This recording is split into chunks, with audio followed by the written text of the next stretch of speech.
All right, so we're going to do therapeutic groups, chapter 33. So our definition of the group is consisting of two or more people for the purpose of pursuing common goals and or interest. Characteristics that influence a group: the size, the purpose, the degree of similarity, the rules, the boundaries, the content, what is said in the group, the process, the underlying dynamics among the group. So we have a lot of different things that can make up different groups. If you guys think about it, your group has different things, many of these things which are included. Therapeutic factors common to all groups. So you have installation of hope. The leader shares optimism and members share improvements. So installation of hope is helping the entire group to feel motivated and to work forward. Universality, a realization that members are not alone. So I'm able to connect with others and know that I'm not the only one going through whatever it is. Universality means that we're kind of universal within this group. Imparting of information. This is formal teaching and advice. Altruism. It's gained from giving support, being helpful and useful to others.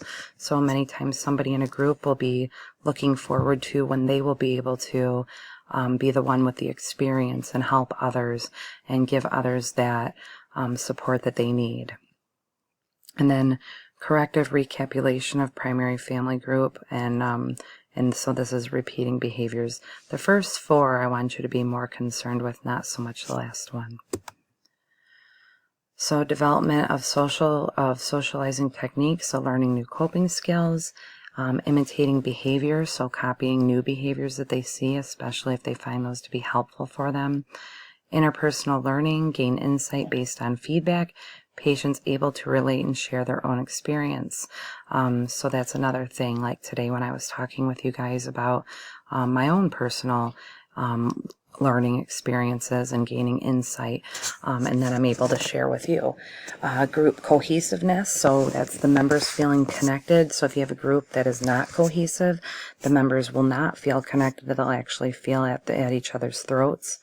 Catharsis is the discharge of emotions. So if you hear people say that felt, whatever they did was cathartic, that means that it was cleansing to their soul or to their emotional well-being, because they were able to discharge all those emotions out of them. And then existential resolution is examining all aspects of life. So much like our working with our patient in the therapeutic relationship, we have phases of group development that are very much the same. So in the orientation phase, the group is forming. There's establishment of respect, confidentiality, and trust. So those kind of go together. Same with our therapeutic relationship. Working phase, again, this is where everything's happening. Encourage focus on problem solving, conflict expression, and feelings of safety. And then termination phase is encourage members to reflect on progress and identify post-termination goals. So you actually may see trouble with patients during the termination phase of a group, more so because they're sad the group is ending. They're not ready to be done with the group, so they may act out in ways that we wouldn't really expect, especially if you see this in a member that was previously engaged. Task roles, you guys actually already did this on your discussion board. So this is the keeping the group focused on its main purpose is their main thing, and maintenance roles is create a sense of cohesion. And then the individual roles. This is what you guys already worked on in discussion board. And you also did this too, styles of leadership. So you have the autocratic leader, the democratic leader, and the laissez-faire leader. The autocratic leader, this is someone who's not going to encourage much interaction with the group, but wants to be mostly in control.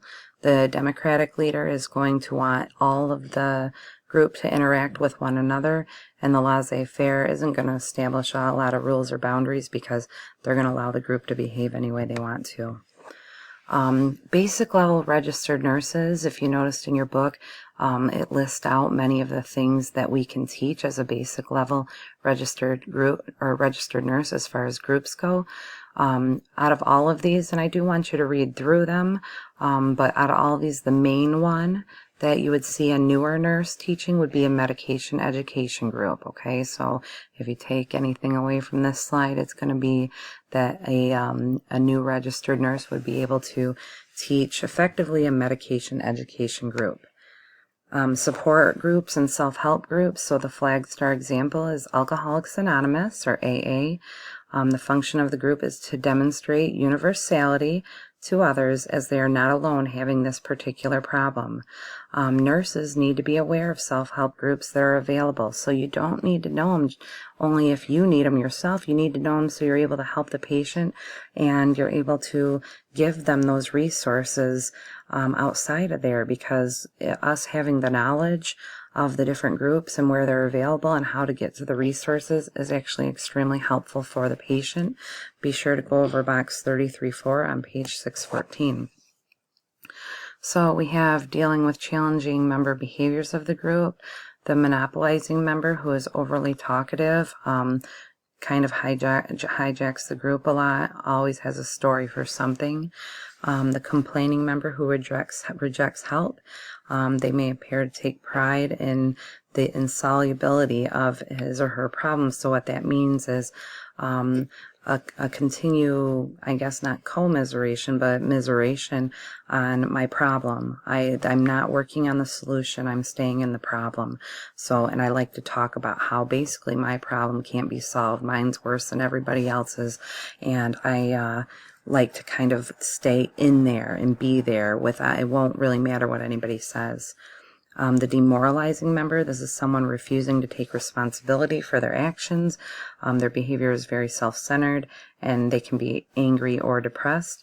And then you have the silent member. This person likes to sit back, try to not be noticed, get through without having to say too much. So that's the end of this chapter. Let me see if I can jump into the next one without having to do a second screencast. I think our next one is 23. Yep. I don't know which one.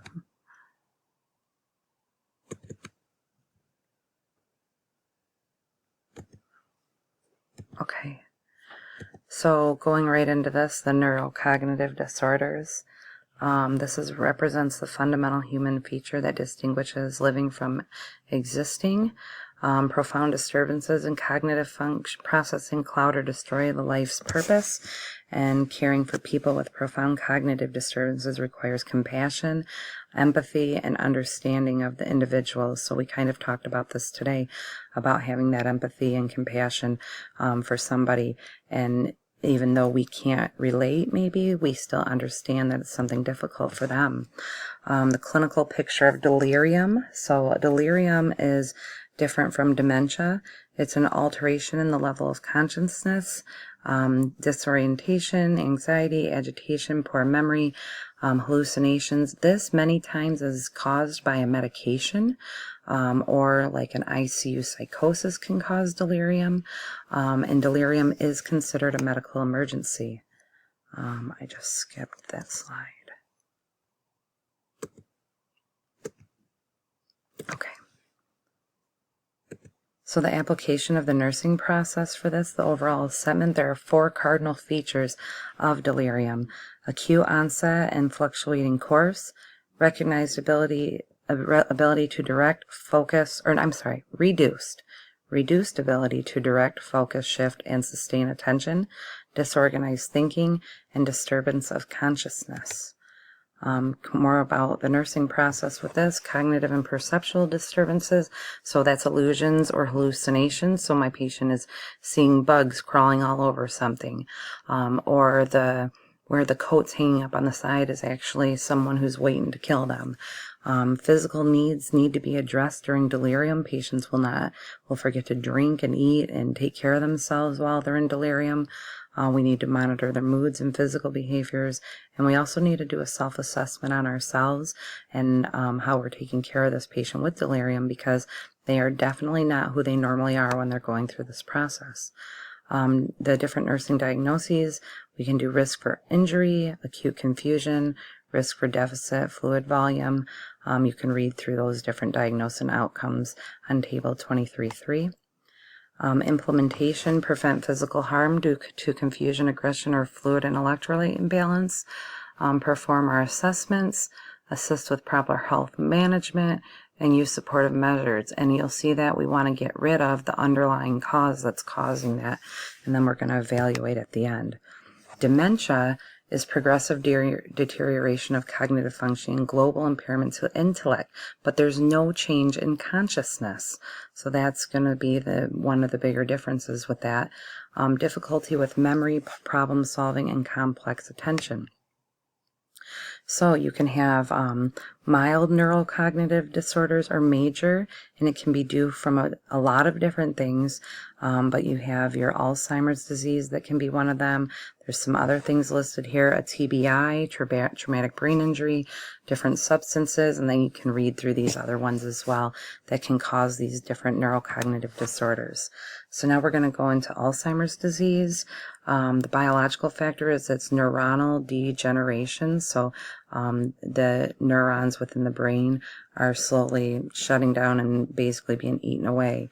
Risk factors that we have associated with Alzheimer's is cardiovascular disease, social engagement and diet, or head injury, and traumatic brain injury are all different things that can be possibly the cause of Alzheimer's disease. Again, we're going to go into our application of the nursing process. We'll go through this stuff, but in the beginning of Alzheimer's disease, we're going to see a lot of denial, confabulation, which is basically agreeing even though the person doesn't remember, preservation and avoidance of questions. Again, we need to do a self-assessment on ourselves. Symptoms is memory impairment, disturbances in executive functioning, aphasia, apraxia, agnosia. Make sure that you know those terms and be sure to look them up.